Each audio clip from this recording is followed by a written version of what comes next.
하나를 좀 느껴야 됩니다. 왜 그렇게 예수를 죽이길 원하는가 도대체. 빌라도는 이방 사람이고 세상의 왕을 상징하니까 그렇다 치더라도 하나님을 잘 섬기고 율법 지킴의 우선적 선의를 갖던 대제사장들과 바리새인들이 왜 그 예수를 죽이는 데 주동자가 되느냐는 것이죠. 뿐만 아니라 예수를 따르고 모든 걸 버리고 따랐던 제자들조차도 어떻게 부인하며 예수를 버리는가. 심지어 같은 형제, 유대인들은 같은 형제의 자매들 아닙니까? 같은 혈통 속에서 같은 민족에 있었음에도 불구하고 그들도 역시 예수를 십자가에 못 박으라고 소리치면서 바라바를 풀러가는 이런 군중들의 모습 속에서 무엇이 보여집니까? 도대체 무엇 때문에 이렇게 소리를 지르고 예수를 죽이고자 이렇게 안간힘을 쓰냐는 것이죠.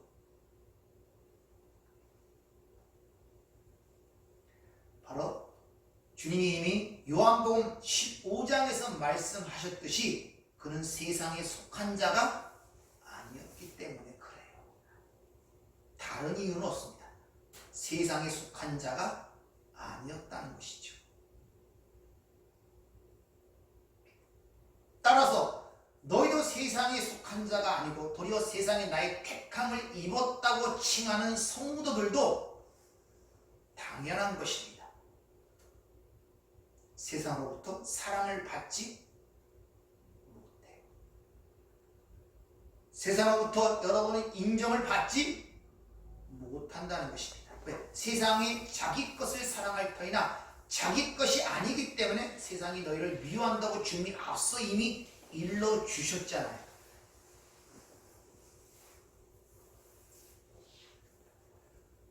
그런 상황 속에서 주님이 이렇게 말씀하십니다. 내가 왕입니다. 내 나라는 여기에 속하는 것이 아니다. 두 가지를 분명히 당당하게 선언을 하십니다. 그럼 여러분이 지금 현재 삶 속에서 그런 당당함을 갖고 그 확신 속에서 그런 선언하는 삶을 살고 계시냐는 것이죠. 아니면 끊임없이 세상의 인정을 받고 세상의 칭찬과 인기를 받기 위하여 애쓰고 노력하고 세상이 추구하자는 그 고지 꼭대기를 위해서 달려가기를 오리를 하고 있는 삶을 살고 있는가를 돌이켜 봐야 된다는 것입니다.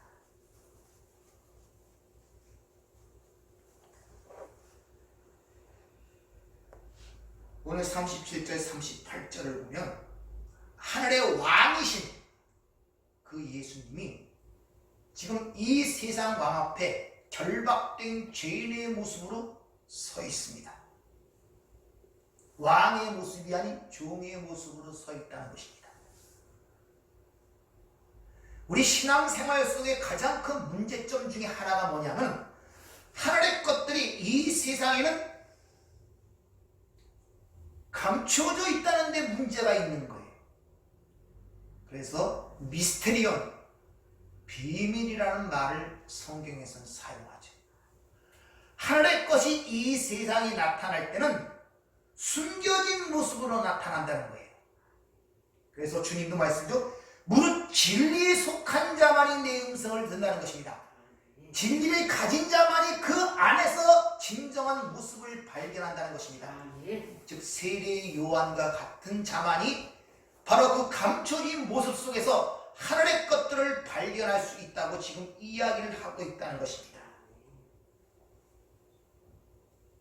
그래서 마태복음 13장에 천국의 씨 뿌리는 비유를 말씀하실 때도 천국은 비밀이라고 얘기를 하죠. 미스테리온. 그리고 그것을 허락된 자들에게만이 그걸 알아볼 수 있다고 그렇게 이야기를 하고 있습니다.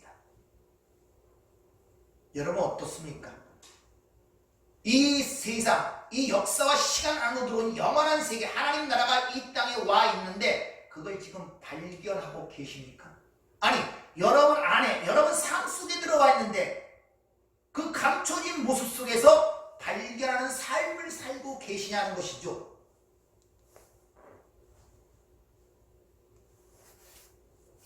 아니, 여전히 감춰져 있습니까? 여전히 보이는 세상이 여러분들을 주관하고 지금 주장하고 있습니까? 그것이 여러분의 모든 삶을 이끌어가고 있습니까? 이런 문제점들이 우리 안에 있음을 오늘 이 재판 과정을 통하여 우리에게 지금 일러주고 있는 것입니다. 이 세상은 진리에 대해서 전혀 관심이 없습니다. 오늘 베드로가 빌라도가 그랬습니까? 진리가 무엇이냐? 진짜 진리를 알고 싶어 묻는 거야. 진리가 밥 먹어주느냐 밥 먹이주냐 이런 조롱조예요. 세상은 진리에 대해서 관심이 없습니다.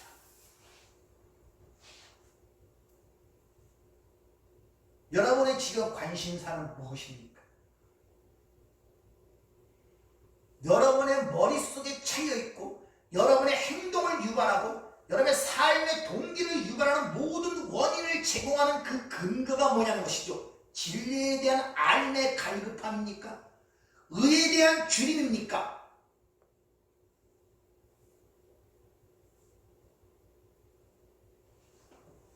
세상은 진리에 대해 관심이 없고 오늘 빌라도처럼 자기의 자랑과 인기와 자신이 가진 것에 자랑하는 것에 대한 오직 관심이 있다는 것입니다. 진리에 속한 자만 네 말을 듣는다고? 진리가 밥 먹어주냐? 내가 너를 죽일 권세도 있고 놓을 권세도 너는 알지 못하냐? 이런 비난들을 여러분 삶 속에 듣지 못하십니까?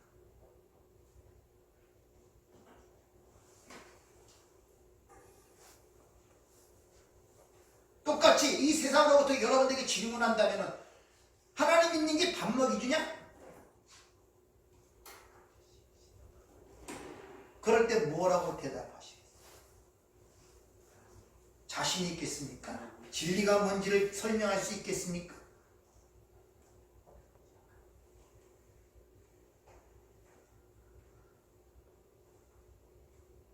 따라서 이런 우리들의 모습을 주님이 한 비유를 통해서 우리에게 일러주고 있습니다. 한번 읽어보고 오시라고 말씀을 드렸죠. 마태복음 11장 15절부터 19절까지 말씀인데 한번 잘 들어보세요.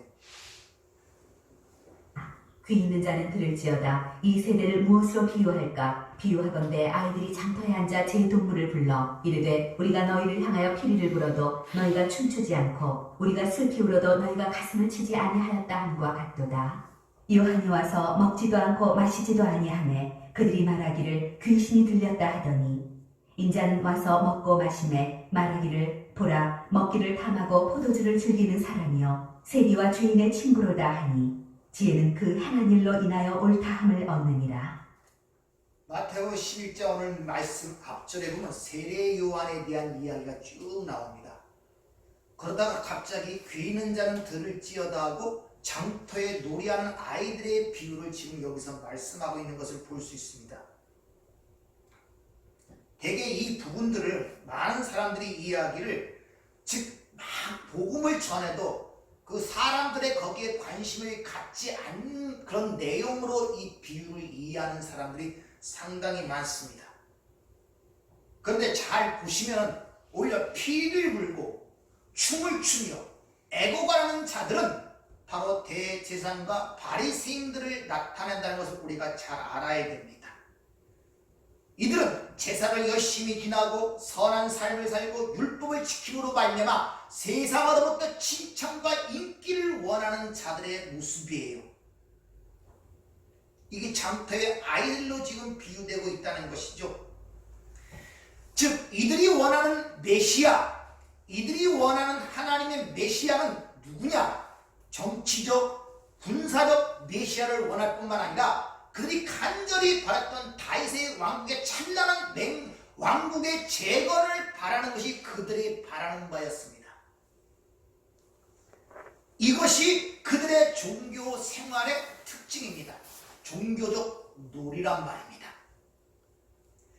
창세기 3장 이후에 모든 인간들은 지금까지도 계속 그 종교적 노림을 통하여 바벨탑을 쌓기 위하여 올인하는 것이 인간의 역사입니다. 그래서 인간의 역사를 한마디로 정의하죠. 흥망성쇠. 항상 흙에서 바벨탑 꼭지에 올라가려고 이 세상에서 올인을 하는데 하나님은 항상 그럴 때마다 밑바닥으로 끌어내리는 모습이 역사를 통해 보여준 하나님의 일이란 말입니다.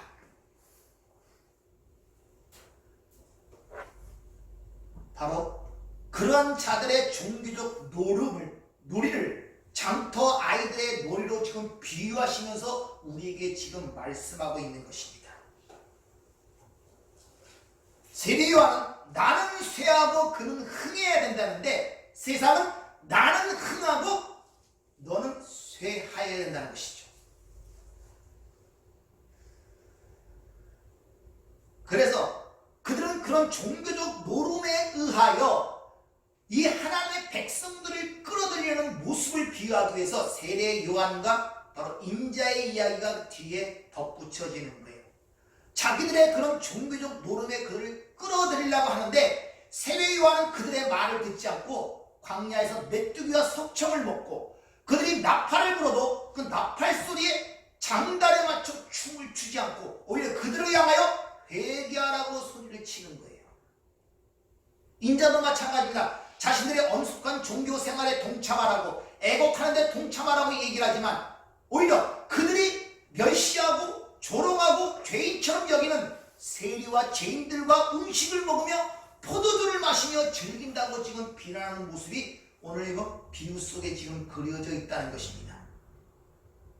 이렇게 세례요한과 인자, 즉 예수님은 왜 그들의 종교적인 그런 놀이에 참여하지 않는가? 즉 하늘에 속한 자들은 이 세상의 그런 종교적 놀이에 참여하지 않는다는 것입니다. 왜? 진정한 가치가 무엇인가를 알기 때문에 그렇다는 거예요. 오늘 이런 비유의 모습을 통하여 우리가 이 땅에 하는 이런 종교적 행위, 즉 예배 행위가 무엇을 의미하는가를 한 번씩 우리 삶을, 이 말씀을 통하여 돌이켜봐야 돼요. 예수님도 참여 안 하는 그런 종교적 행위를 하는 것이 아닌가? 예수님이 그 행위에 참여하자는 그 행위가 무슨 의미가 있겠습니까? 자기들의 잔치판이지. 아무런 의미가 없단 말이에요. 그래서 하늘에 속한 자들은 이 땅에서 벌이는 그런 종교적 놀이는 진짜 잔치가 아닌 가짜라는 사실을 알기 때문에 결단코 거기에 참여하지 않는다는 것이죠. 온 세상은 세상의 떡을 위하여 삽니다. 이것이 유일한 목적이고 삶의 목표입니다. 그것을 위해 행복을 쟁취하려고 그러고 그것을 쟁취함으로 말미암아 만족과 자아 성취에 이르는 것이 인생의 모든 삶의 목적이란 말입니다. 그러나 하늘에 속한 자들은 이 세상의 떡이 배부르지 못할 떡임을 알고 있고 그 떡은 썩을 양식임을 알고 있다는 사실이다. 근데 어때 그런 놀이에 우리가 참여할 수 있겠냐는 것이죠.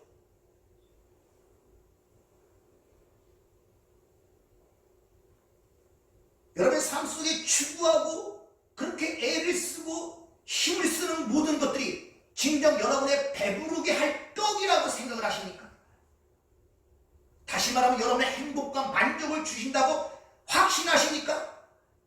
성경은 썩을 양식이라고 그러고 배부르지 못할 떡이라고 우리에게 얘기를 하는데 그 양식은 예수님만이 줄 수 있다고 성경은 얘기하고 있는데 아니 또 어디서 그 떡을 구하고 있냐는 것이죠.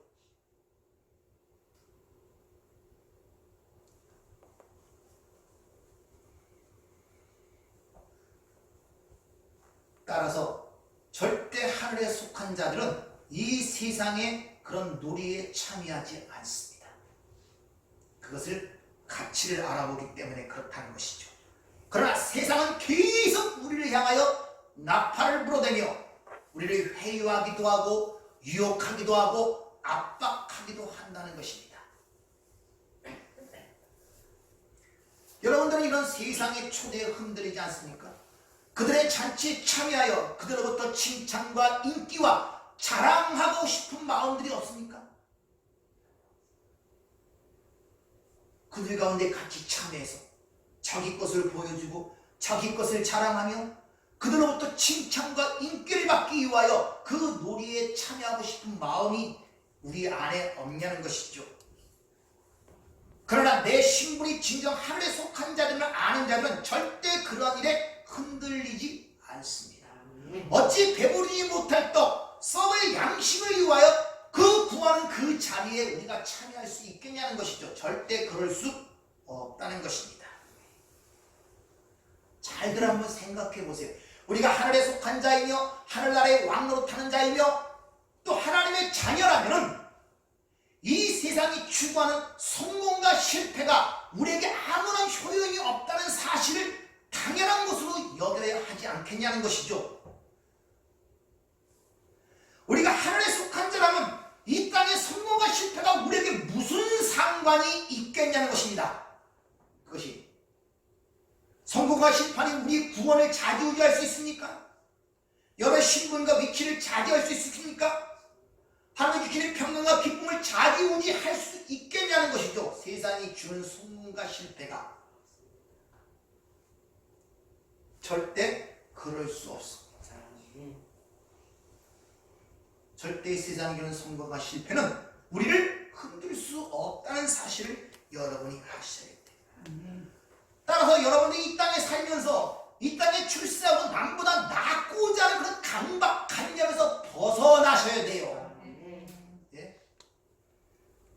그 강박관념, 그 틀에서 벗어나셔야 된단 말입니다. 거기서 못 벗어나니까 자꾸 세상 잔치에 참여하여 거기로부터 여러분의 삶이 흔들림을 받는다는 사실을 우리가 깨달아야 한다는 것이죠. 세상은 계속 우리에게 이 세상적 세계관과 가치관의 그 성공의 자리로 우리를 계속 초대하고 있단 말입니다. 아침에 눈을 뜰 때부터 여러분 눈으로 귀로 듣는 모든 것이 지금 세상이 여러분들을 초대하는 자리란 말입니다. 글로 오라는 거예요. 거기에 행복이 있다는 것입니다. 거기에 삶의 의미가 있다고 자꾸 얘기하고 있단 말입니다. 그걸 네가 가져야, 그걸 네가 소유해야, 세상이 추구하는 그런 스펙을 갖춰야 진정한 행복과 산다운 삶을 살 수 있다고 계속 나팔을 불고 있단 말입니다. 거기에 장단을 맞추면 안 돼요. 거기에 같이 춤을 추면 안 된단 말이에요.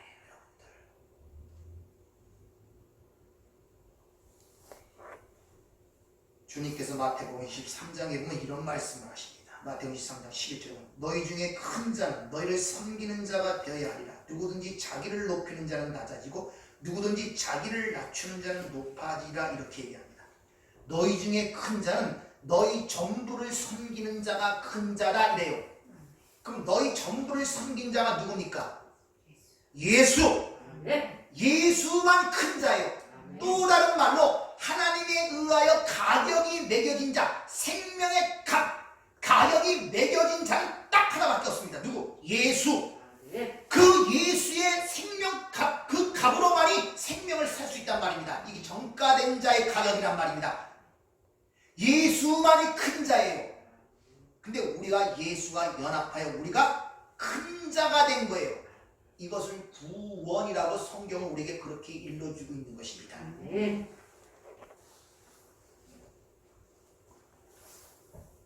따라서 그 예수와 연합하여 큰 자가 된 그 모습이 이 땅에서 어떻게 나타나냐? 바로 예수의 삶의 모습으로 나타나요.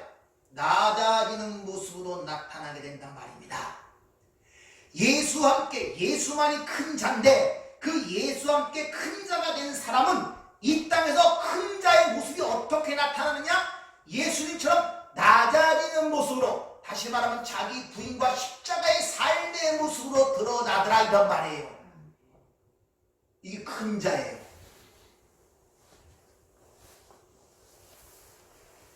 그래서 누구든지 자기를 높이는 자, 해와 폰 휩쓸어 스스로 자기를 높이는 자는 낮아지고 스스로 자기를 낮추는 자는 하나님에 의하여 높아진다는 것입니다. 스스로.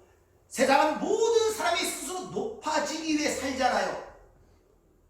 낮아지기 위해 사는 사람이 어디 있습니까? 다 높아지기 위해 살아요. 높아지기 위해 스스로.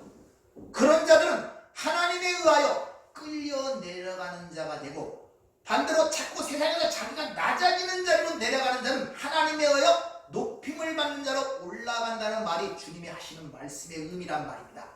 여기서 높임을 받는다는 그 단어가 휩소라는 단어인데 이 단어가 예수님의 십자가에 달릴 때 그 단어가 똑같습니다. 요한복음 12장 32절에 보면 내가 땅에서 들리면 모든 사람을 내게로 이끌겠노라 하니라. 들린다는 이 말은 쉽게 말하면 휩소라는 단어는 십자가의 죽으심과 동시에 하나님에 의하여 높임을 받는 두 양면성을 갖고 있는 단어가 휩싸우는 단어예요. 아시겠습니까? 한 들림을 받는다, 높아진다는 단어는 십자가에 달린다는 의미와 그것은 또 다른 말로 하나님에 의해 높임을 받는 두 가지 면을 갖고 있단 말입니다. 그러므로 스스로 높인다는 그 말씀 속엔 두 가지 의미가 있어요. 다시 말하면 이 땅에서 스스로 높이고자 원하는 삶 속에도 자신의 희생과 자신의 헌신들이 있단 말입니다. 자신의 봉사가 있단 말입니다. 자신의 섬김이 있단 말입니다. 근사한 종교의 모습으로 드러난단 말입니다. 자신을 스스로 높이는 자의 모습 속에서도 거기에 속지 말란 말, 다시 말하면 바리새인들의 율법 지킴. 그래서 겉모습 보고 속으면 안 되는 거예요. 하나님의 은혜를 알지 못하고 사랑을 알지 못하는 모든 행위들은 다 자기를 높이는 행위 가운데 나오는 거기 때문에 그런 사람들의 집을 파는 것이나 간을 떼어주는 것이나 이 모든 것들은 세상에 보기에 섬김을 하고 귀한 것 같지만 그게 다 죄악들이란 말입니다. 무슨 말인지 이해를 되십니까? 우리 그렇게 생각하잖아요. 누가 장 하나 떼었다면 야 예수님의 사랑을 실천했다. 집 팔아서 교회 바쳤다면 야 예수님의 사랑을 실천했다. 근데 그 행위 속에서 자기를 높이는 행위가 그렇게 드러나는 수가 있단 말입니다. 뭘? 하나님의 은혜와 사랑이 전제되지 않은 가운데 나타나는 인간의 행위는 그런 아주 간교한 모습들이 드러난단 말입니다. 이게 바리새인들의 모습이에요. 앞에 18장 28절을 보면 예수님은 이제 빌라도에게 청하기 위하여 새벽에 그를 끌고 갔는데 자기들은 관정에 들어가지 않고 예수만 들어오는 그 이유를 성경은 기록하기를 6월절이기 때문에 6월절 잔치를 먹기 위해서 자기들은 안 들어가고 예수를 죽여달라고 관정으로 보내는 이런 이율배반적 모순적 모습, 그러니까 자신은 깨끗한 집안에 있고 그 안에서 예수를 죽이는 모습으로 드러나는 거예요. 이 율법이 하나님을 죽이는 모습입니다. 인간 선악과를 입에 물고 자신이 선악의 판단의 주체자가 되어 하나님의 율법을 지키므로 자기 의를 살리고자 하는 그런 선한 행위가 오히려 하나님을 죽이는 결과로 드러나게 되더라 이런 말이에요. 끊임없이 머릿속에 떠드는 문제 중에 하나가 제기되는 문제가 뭐냐, 왜 하나님을 그렇게 열심히 섬기고 율법을 지키고 구약 전체를 달달달 애우는 대제사장과 바리새인들이 왜 예수를 죽였냐는 것이죠. 그리고 그들이 왜 예수에 의하여 회칠한 무덤이요 독사의 새끼들이요 그런 신랄한 비난을 받냐는 것이죠. 그게 이해가 안 되는 거예요. 그게 성경을 볼 때 차라리 모르는 그 불신자들 세상에 막 살아가면서 그들이 예수를 그렇게 했다면 충분히 이해하고 아는데 예수님은 또 그들을 향하여 너희는 죄인이다 독사의 새끼라면 이해가 되는데 가장 성스럽게 살고 2번씩 금식하여 그 돈으로 고아와 과부를 돕고 금식하며 기도하며 율법을 지키기 위해서 애쓰고 안식일을 지키기 위하여 죽음을 무릅쓰는 그들을 향하여 왜 그렇게 말씀하셨냔 말입니다. 그들이 또 왜 그렇게 자기들이 바라던 메시아가 왔는데 알아보지 못하고 그를 죽였냔 말이에요. 성경을 안다고 어릿속에 어렸을 때부터 배우고 구약 전체를 머리에 암송하고 있는 그들이 하나님을 잘 섬긴다는 자들이 결국 예수를 죽이는 결과를 가져오게 되는 거예요. 그러니까 생각을 해보세요. 자기들은 그렇게 율법적으로 잘 깨끗하게 사는데 자기들이 상종하지 않고 죄인처럼 취급하는 진짜 철한 세리 가능한 여자 그들과 같이 음식을 먹고 포도주를 마시고 즐기니 그들 눈에는 그들이 예수가 어떻게 보였겠어요?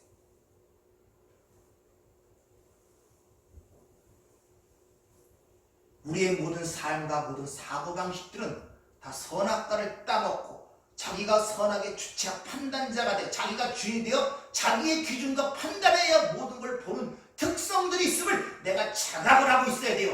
그러니까 무슨 문제를 보든지 그런 자각 속에서 그 문제를 보려고 노력을 해야지, 아무런 생각 없이 대뜸 넌 나쁜 놈, 넌 좋은 놈, 이러면 안 된단 말이에요. 여기 바리새인이란 말입니다. 누가 누구를 나무라고 해요? 똥 묻은 게 벼 묻은 게 나라라는 식으로 왜 세상 쪽 속담도 지혜도 그런 말이 나왔겠습니까?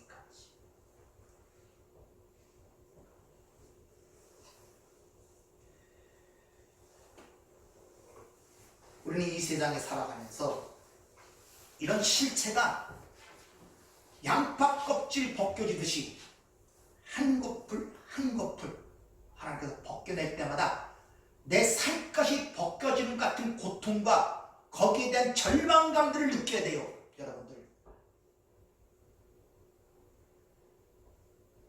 이 안에 있는 내용물이 뭐 요거 변하고 저거 변하고 그거 예수 믿는 게 아니에요. 틀이 바뀌어야 된다니까요. 창세기 1장에 먼저 틀, 혼돈과 공허한 가운데 틀을 만들잖아요. 하늘과 땅을 만들고 틀이 바뀌어야 돼요. 틀이 안 바뀌면 안 돼. 뭘 집어넣어도 그 모양이라니까요. 틀을 바꾸셔야 돼요. 근데 인간이라는 것이 이 선악과를 따먹고 그 틀에 꽉 막혀서 거기서 벗어나오지를 못하는 거예요. 그래서 하나님이 그 안으로 들어와 보시는 거예요. 들어와서 거기에 빛을 쫙 비치니 내가 갇힌 감옥이 보이기 시작하고 내가 갖고 있는 틀이 보이기 시작하고 내가 얼마나 절망 가운데 사는 존재를 비로소 자각을 하게 되는 거예요. 그럴 때 주여 나를 불쌍히 여겨 주소서, 나는 진정한 고백이 나오고 그런 자를 위해 주는 예수의 십자가의 그 모습이 선명하게 드러나고 거기에 무릎을 꿇고 그 은혜 뒤에 숨는 진정한 이런 회개, 턴, 이런 점이 있어야 된단 말입니다. 여러분 신앙생활에 그런 턴이 있었습니까? 극적인 턴이 있었습니까? 아니면 계속 그 틀을 유지하면서 여기까지 오셨는가를 한번 돌이켜 보셔야 돼요. 그것은 간단합니다. 측정하는 것은 여러분의 삶의 우선순위가 어떻게 바뀌었는가를 보면 돼요. 그걸 보면 대번 내가 틀이 바뀌었는가 안 바뀌었는가를 봐요. 여러분 오늘 주의 날, 한 주간의 첫날이라고 오셨습니까? 세상 상황과처럼 공휴일에 오셨습니까? 공휴일날 예배드리는 날에 오셨습니까? 솔직히 스스로에게 물어보세요. 한 주간 첫날 시작하는 부활의 날, 여덟 번째 날, 새로운 시작의 날로 그 기대와 감동 속에 오셨습니까? 아니면 세상처럼 6일 동안 놀고 오늘은 휴일인데 그래도 주일날 예배 보니까 예배 보러 가야지, 이런 감정으로 오셨습니까? 세상 일 다 내놓고 쉬니까 이제 그날 우리 예배 드리는 날이 이렇게 오셨습니까? 아직도 우리 머릿속에는 세상이 준 그것을 깨지를 못해요. 오늘은 공휴일이라는 기본적 개념들을 갖고 있어요. 주의 날이라고 얘기를 하는데 안 바뀐 거예요. 안 바뀐 거예요. 우리 예수 그리스도로 말미암아 하나님과 화목되었다고 성경은 얘기하는데 하나님의 화목에는 관심이 없고 우리 자신의 관심사, 자기의 자랑, 자기의 인기를 위하여 쏟아내는 겉모습, 외모양의 종교 생활에만 관심이 있습니다. 그것은 나를 숭배하는 것이지 하나님을 숭배하는 게 아니에요. 그걸 불신앙이라고 성경은 얘기하고 있다는 것입니다. 잘 보세요. 하나님을 잘 섬기고 율법을 잘 지킨다는 대제사장은 예수를 죽이는 결과를 낳게 되고, 예수를 3번씩 맹세하며 부인한 베드로, 그 연약한 자기에게 던 하나님의 은혜와 사랑을 깨달은 베드로는 예수를 위하여 목숨을 바칩니다.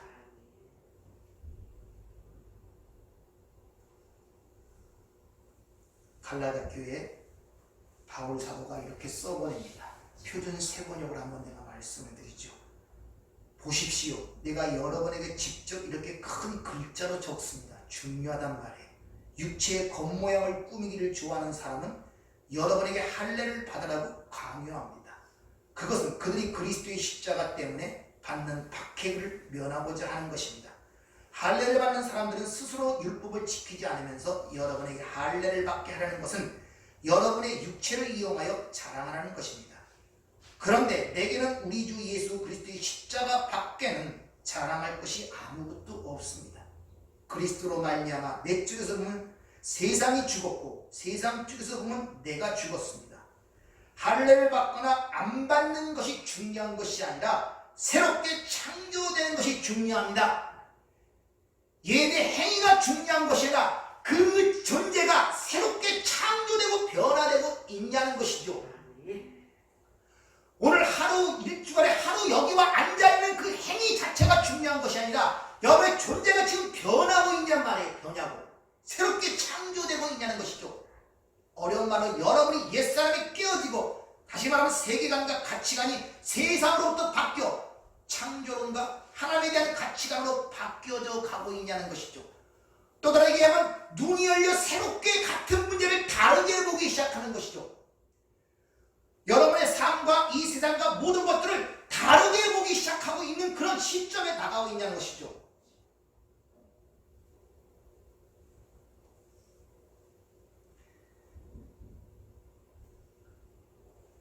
따라서 우리의 행하는 것들이 바로 이 선악과를 따먹은 아람의 군상들의 옛사람한테 나온다는 것을 깨닫게 된 자들은 인간에 대한 기대와 세상의 자랑으로부터 자유로울 수가 있습니다. 초대에 말씀드린 것처럼 세상이 그렇게 원하고 추구하고 올인하는 떡이 배부르지 못할 떡이라는 사실을 알았을 때, 썩을 양식임을 알았을 때 거기로부터 놓여질 수가 있단 말이에요. 인간의 기대와 칭찬과 인기로부터 자유로울 수가 있단 말입니다. 그럴 때 비로소 용서가 일어나는 거예요. 언젠가 말씀드렸죠. 용서는 하나님이 용서해라 그랬어. 그러니까 어떻게 저를 용서해?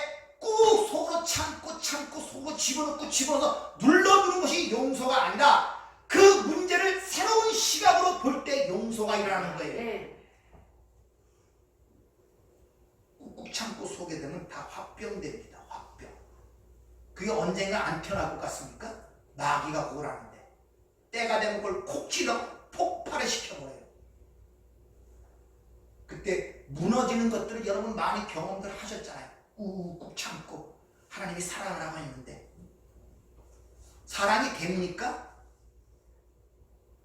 어떤 사물을 새롭게 볼 때 사랑이 되는 거예요. 그래서 우리는 어떤 문제를 볼 때마다 그것이 성공했느냐 실패냐 그런 관점으로 그 문제를 보는 것이 아니라 그 실패냐 성공의 문제가 아니라 그것을 통하여 하나님이 어떤 뜻을 이루어지고 있는가를 감탄 자가 성공한 자란 말입니다. 근데 우리는 항상 세상의 기준이 정한 성공과 실패 거기에 관심을 갖잖아요.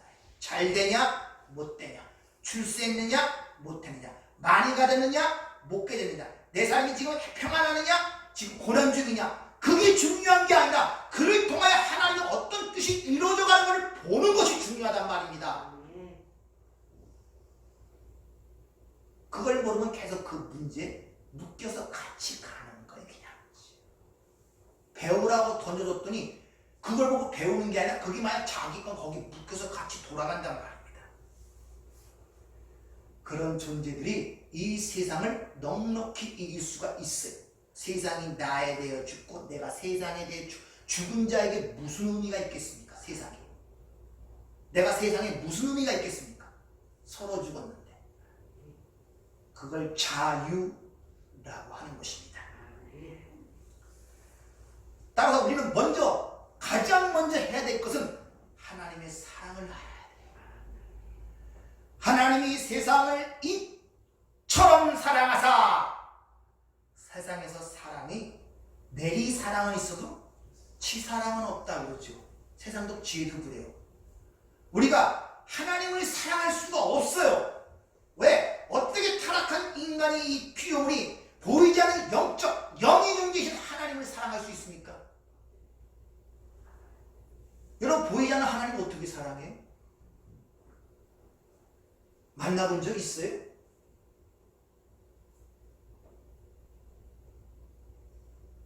그래서 하나님이 먼저 우리를 사랑하신 거예요.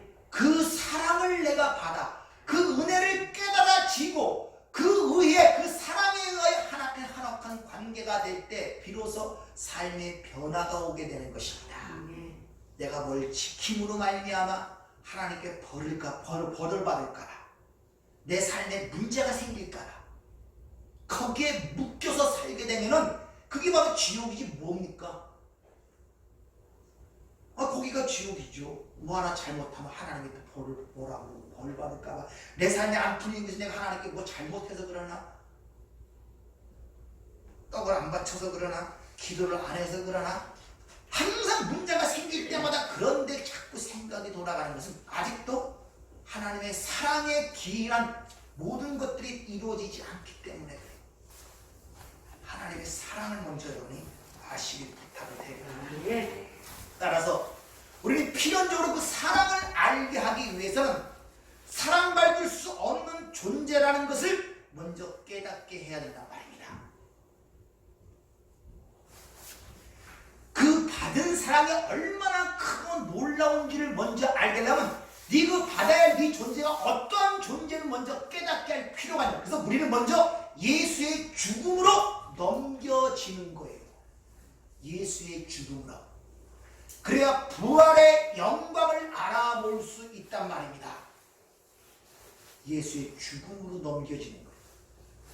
그래서 예수의 죽음으로 넘겨질 때, 예수의 죽음을 짊어질 때 너희가 두려워하지 말라고 그러죠. 왜? 예수의 부활의 능력이 너희 안에 살아 역사하는 것을 너희가 알게 되기 때문이라고 사도 바울은 그렇게 이야기를 하고 있지 않습니까?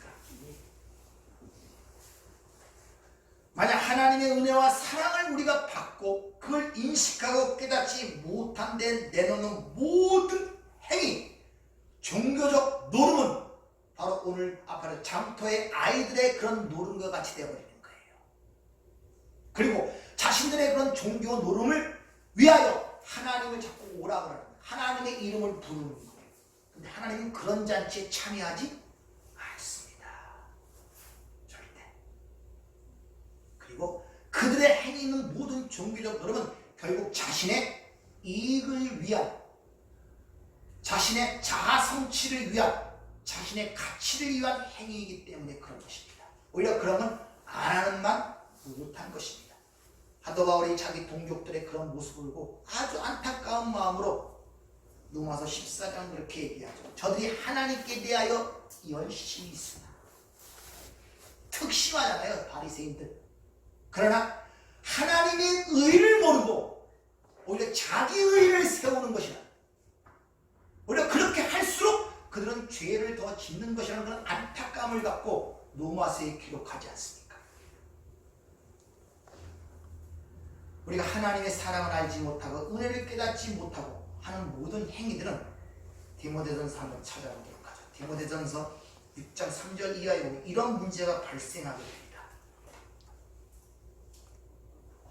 누구든지 다른 교훈을 하며 바른 말 곧 우리 주 예수 그리스도의 말씀과 경건에 관한 교훈을 따르지 아니하면 그는 교만하여 아무것도 알지 못하고 변론과 언쟁을 좋아하는 자니 이로써 투기와 분쟁과 비방과 악한 생각이 나며 마음이 부패하여지고 진리를 잃어버려 경건을 이익의 방도로 생각하는 자들의 다툼이 일어나느니라.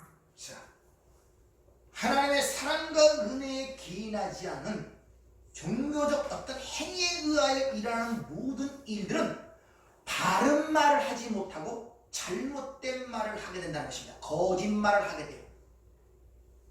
그러니까 바른 말을 하지 못하면 거짓말을 할 수밖에 없어요. 다시 말하면 하나님께 들은 것이 없으면 자기 것을 얘기할 수밖에 없잖아요. 그래서 귀머거리는 반드시 벙어리입니다. 입이 혀를 일부러 잘랐거나 식도를 자살하려다가 얼어붙은 사람에게는 다 태생적으로 말을 못하게 태어나는 사람은 거의 없습니다. 장애를 갖고 태어나는. 대부분 말을 못하는 분들은 그런 후천적 어떤 상처를 한 병으로 인한 것이 아니면 듣지 못하는 자들이에요. 들어본 적이 없으니 얘기를 할 때 자기 것으로 얘기를 하는 거예요. 거짓말이라고 성경은 그렇게 이야기를 하고 있죠. 이렇게 거짓말을 하게 되면 진리에서 벗어나게 돼요. 진리를 벗어난다는 것은 곧 마음이 한 군데로 향하지 못하고 그걸 부패한다고 표현하고 있는데, 마음이 청결한 자는 하나님을 볼 것이요 그 마음이 청결한 자리가 뭘 뜻한다고 말씀을 드렸습니까?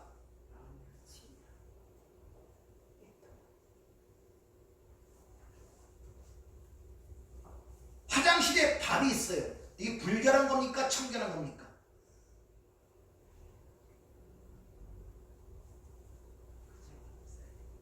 부엌에 있는 거기도 오감이 있어요. 이게 불결한 겁니까? 청결한 겁니까?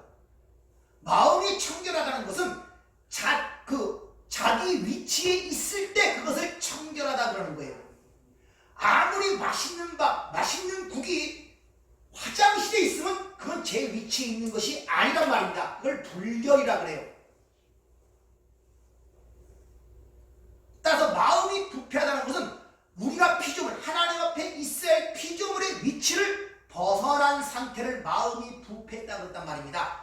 뭐 살인하고 간음하고 거짓말하고 하는 그런 도덕적으로 마음이 왔다 갔다 하는 그런 말이 아니라 피조물이 하나님 앞에 있어야 할 그 자리를 이태하는 것을 마음이 부패했다 그래요. 그러면 마음이 부패하게 되면 그 안에서 다툼과 분쟁이 일어나기 시작합니다. 갈등이 일어나기 시작하고, 그리고 그런 자들은 자신이 외모적으로 하는 모든 종교 행위는 자신의 이익의 방도로 행하는 것이에요.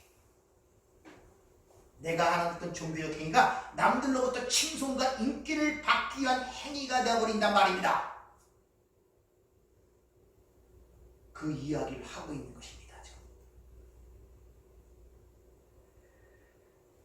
따라서 우리는 이 세상을 살아가면서 그런 하나님의 말씀에 우리의 실체를 깨닫게 되면 우리가 가야 할 곳은 한 곳밖에 없어요.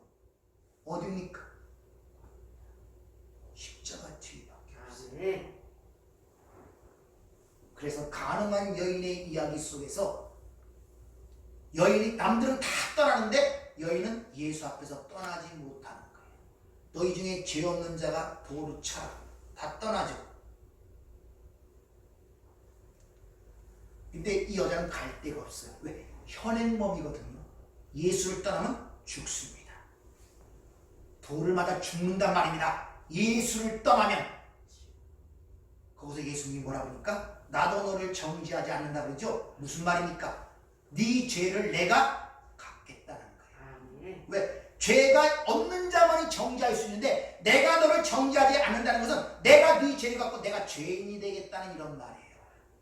따라서 자신의 이런 실체를 깨닫는 자는 오직 예수의 십자가의 은혜 아래로 피할 수밖에 없습니다. 즉 예수의 십자가의 피었음을 깨달을 수밖에 없고 그것만 붙들 수밖에 없는 존재가 된단 말입니다. 사도 바울이 그렇게 의롭게 살았던 사도 바울이 주님을 만난 후에 내가 예수 그리스도의 십자가 외에 자랑할 것이 없다. 오히려 내게 유익한 모든 것들을 다 똥으로 여긴다. 이렇게 고백하는 것입니다.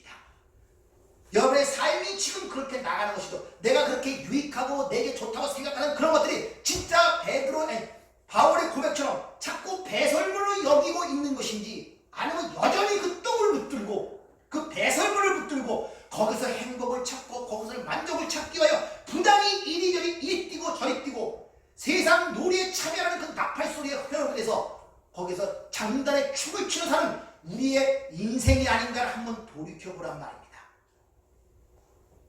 빌라도 앞에서 세상의 온 외침 속에서 전혀 주님은 그들에게 흔들리지 않았습니다. 왜? 그는 하늘에 속한 자였고 하늘의 왕이었기 때문에 세상의 무가치함과 헛된 것들을 알았기 때문에 진리를 소유했기 때문에 내가 왕이라. 그리고 내 나라는 여기에 속한 것이 아니라는 것입니다. 그럼 딴 나라에 사는 사람들이 남의 나라에 살면서 자기 것을 주장할 것이 없잖아요. 생각들을 해보세요. 여러분 이방인으로서 이 세상을 살아가는 거예요. 근데 마치 이 나라 국민, 이 세상에 사는 소유한 사람처럼 여기서 이러쿵저러쿵 할 논리가 뭐에 있겠냐는 것이죠. 그래서 히브리서 11장 믿음장에서 우리가 이 땅에서 하늘의 본향을 찾는 자들은 이 땅에서 뭐와 뭐로 증가하는 삶을 산다? 외국인과 나그네의 삶으로서 우리의 본향이 땅에 있지 않냐고 하늘에 있음을 증가하는 삶을 산다고 고백하는 이유가 거기에 있는 것입니다. 따라서 여러분들이 계속 추구하고 강구할 것은 진짜 그 하나님의 사랑을 한번 바라보세요. 삶 속에 잠깐 어떤 문제 해결된 것 때문에 그 감동 때문에 그런 것이 아니라 진짜 내 실존과 실체를 깨닫는 순간에 거기 값없이 부어지는, 다시 말하면 베드로가 내가 주를 위해 죽는다고 고백한 그가 하루도 못 뛰어서 맹세하고 부인하며 3번 부인한 그 베드로를 찾아와서 네가 나를 사랑하여 덮는 그 하나님의 궁휼하심과 은혜를 경험했을 때, 그때 그 하나님의 사랑을 느꼈을 때 그걸 받아야 된단 말입니다. 그런 자들이 예수 위해 목숨을 버리는 거예요. 그걸 영광으로 알고 있단 말입니다. 여러분이 인생을 살아가면서 그런 어떤 인생의 턴을 할 수 있는 그런 기회들이 자주 있어야 돼요. 아시겠습니까? 우리는 날 때부터 곁길로 간 자기 때문에 그런 턴의 위치가 없으면, 그런 기회가 없으면 계속적으로 가던 길을 걷게 되는 것이 우리 실상이란 말입니다. 그럴 때마다 하나님은 어떤 경험들을 통해서 턴을 시키는 거예요. 한 번 벗어만나고 이게 잘못됐구나, 또 조금 돌이키고, 이게 인생의 여정이란 말입니다.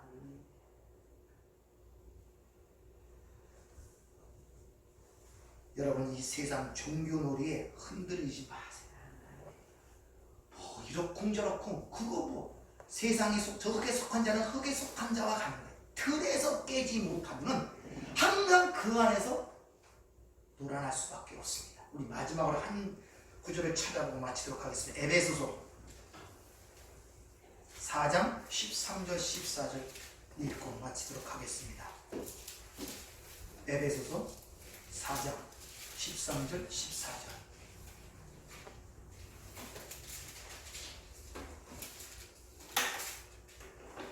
에베소서 4장 13절 14절 같이 한번 읽을까요? 시작. 우리가 다 하나님의 아들을 믿는 것과 아는 일에 하나가 되어 온전한 사람을 이루어 그리스도의 장성한 분량이 충만한 데까지 이르르니, 이는 우리가 이제부터 어린아이가 되지 아니하여 사람의 속임수와 간사한 유혹에 빠져 온갖 교훈의 풍조에 밀려 요동하지 않게 하려 함이니라.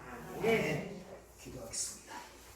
은혜롭고 자비로우신 아버지, 우리가 이 세상에 대하여 죽고 세상도 나에 대해 죽었다고 분명히 성경은 선언하고 있습니다. 하나님, 이것을 알기까지 우리가 얼마나 많은 고통과 고난과 역경을 겪어야 할지 우리는 모릅니다.